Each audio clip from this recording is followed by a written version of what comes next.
Hello there everyone, Mr. Hall here, and today we are going to be working on subtracting mixed numbers.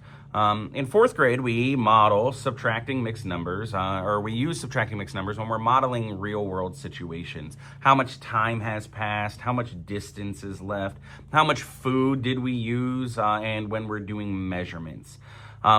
And subtracting mixed numbers, just like when it comes to adding mixed numbers, can be very simple.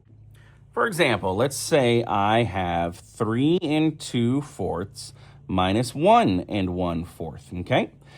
Just like with addition, we go ahead, we cover up our whole numbers, and I ask myself, what's 2 minus 1? And 2 minus 1 is 1. I bring my denominator down, and I have 4. 3 minus 1 is 2, and we are done. Subtracting mixed numbers when you don't have to regroup or borrow or carry, or what's really regrouping or borrowing, is super simple. It's where you have to carry, borrow, I don't know why I'm getting those two mixed up, regroup, where things become slightly more challenging.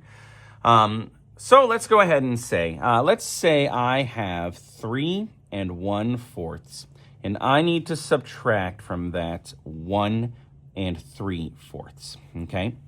My first step, again, is to go ahead and cover up my whole numbers and ask myself, what is 1 minus 3? And I immediately recognize I can't do that. I cannot take away 1 minus 3. At least not in fourth grade. We don't deal with negative numbers. So 1 minus 3, can't do. So I have to regroup. I have to borrow from my neighbor, as they used to say when I was back in school.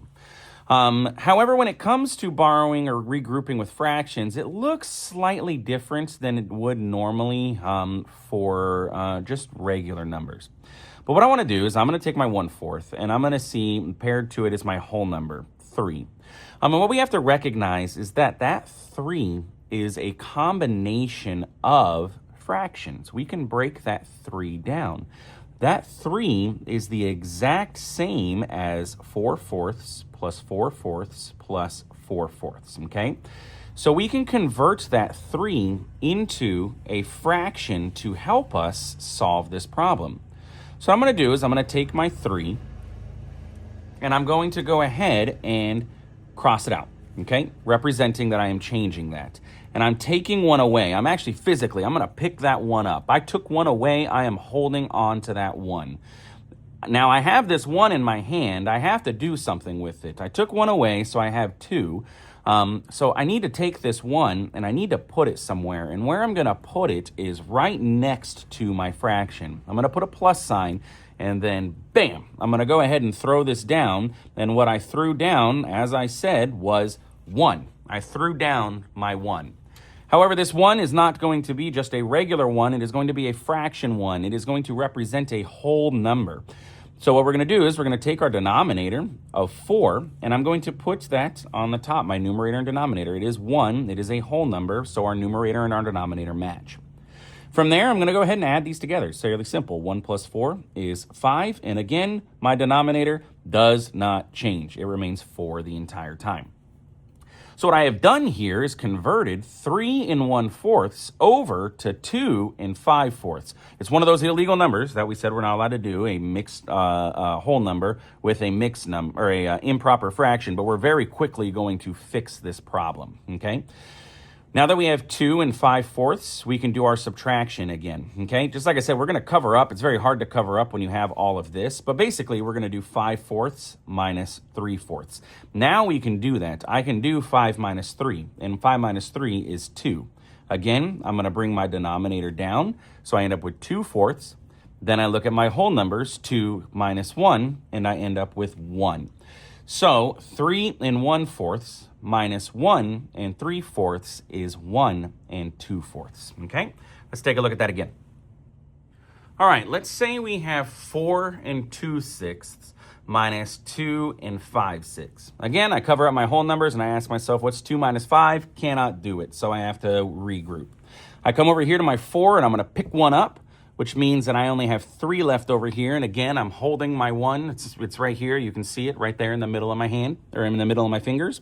And I'm going to go ahead and I'm going to add that to my 2/6. So I take that and bam, slap it down, drop it in place, and now I end up with a 1. Now that 1, again, is not going to be a normal 1. It's wearing its 6th shoes today, so it's going to put its 6 shoes on, and so it's 6/6. Now I can go ahead and add this. 2 plus 6 equals 8. I bring my denominator over because, again, my denominator never changes with our subtraction. I then look at my 8/6, and I can now go ahead and subtract my 5/6 from that. So 8/6 minus 5/6 is 3/6. Now I look at my whole numbers, and I say 3 minus 2. 3 minus 2 is 1, and I am done. 3 and 2/6 minus 2 and 5/6 is 1 and 3/6. Again, which is the same as 1 and 1/2. In 4th grade, students are not required to simplify their fractions at all, so I'm not worried about this portion of things. It is good practice for them to do so if they can. Ask themselves if they can take the numerator away from the denominator. If they can't, can they divide the denominator by the numerator? If so, they should. If it's an even number, like 2/6, they should divide it by 2 in order to simplify it as much as they can. But it is not a requirement. There will not be a video on simplifying because they don't need to do that. But if conceptually they can understand that, I highly recommend it, okay? So yeah, that is subtracting mixed numbers with regrouping. If you don't do this, you end up with a negative fraction, which is a whole nother world. We don't deal with that until students get into middle school, so it's not a big problem.